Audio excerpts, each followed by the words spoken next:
Next bit of transfer news: Bruno Fernandes, Saudi Arabia. Al-Ittihad? Sir, help me out here. Al-Ittihad. I'll tell you right. That ain't right. Al-Ittihad. Some team in Saudi Arabia. The Saudi Pro League, which we can't pronounce. Apparently, there's another Saudi team that is interested. Obviously, Benzema and Kanté play on this team. Al-Ittihad, they are in for a race for Bruno Fernandes. This came out of nowhere like a day ago. It's not from legitimate sources, so it's like tier smoke. But all of a sudden, Saudi links, 90 million, 100 million in for Bruno. The questions around this are very interesting. You look at the performance Bruno had on the pitch, he was all over the place. You don't know what's going on in a player's mind. Transfer window still open. The Saudi transfer window actually goes longer than the English Premier League transfer window, so there's opportunity for business to be done after the 1st of September, which is an interesting dynamic related to maybe like an Onana or maybe like an Antony.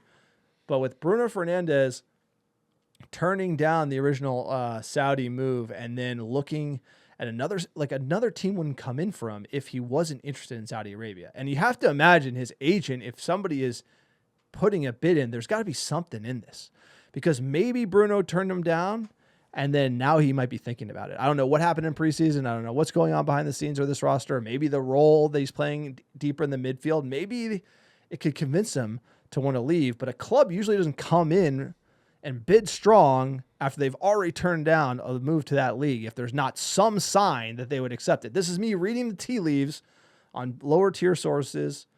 We just had to talk about speculation here on the pod that Bruno could be entertaining this move. If it just came out of left field and he didn't already turn down a bid, I wouldn't even think about it. But the fact someone's bidding again when he turned down a move to Saudi, it makes me think there could be something here.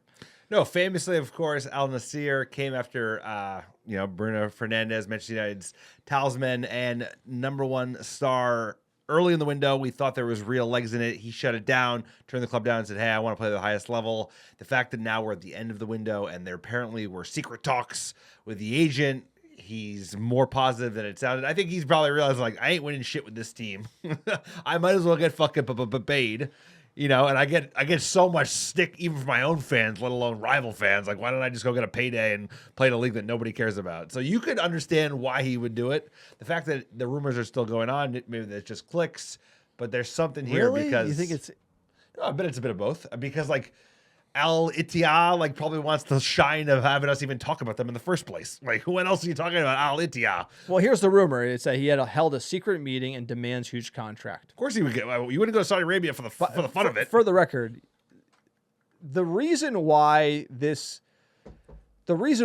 I am surprised he did not go.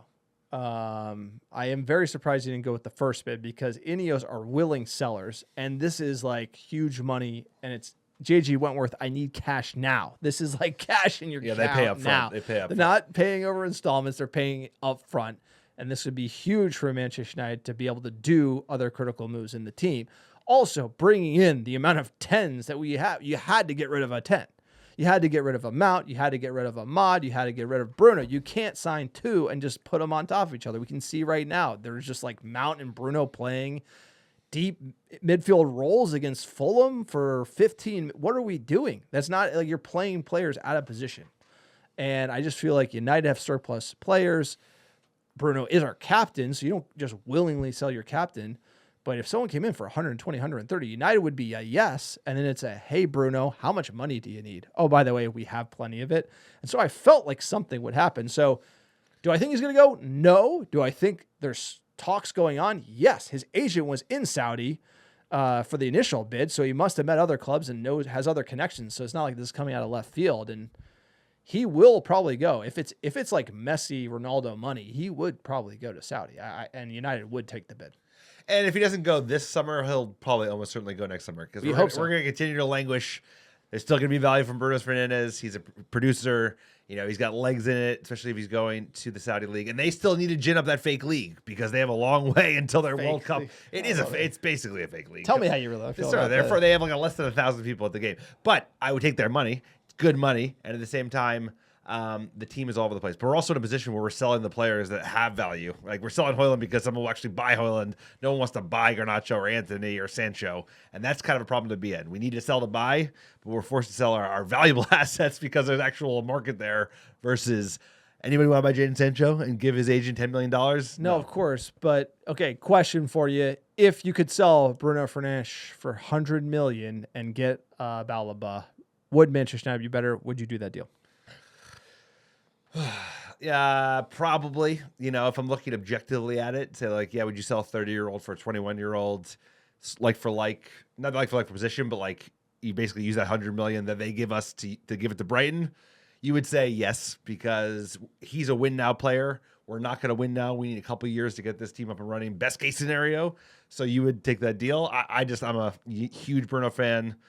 I appreciate what he does on this side. I know he gets a lot of stick, but at the end of the day, like I wouldn't want to see where we'd be without him. But you would take that deal objectively if you're just looking at pen and paper. Yeah, I felt like the timing is right. Unfortunately, I just feel like where this team is, we just need to get younger and better, and we probably need the money. Unfortunately, but that's just due to the Glazers. And I don't like him playing out of position. It doesn't make sense. At the end of the day, he should be a starting 10 in this team. Like if you're gonna keep Bruno, he should be playing 10.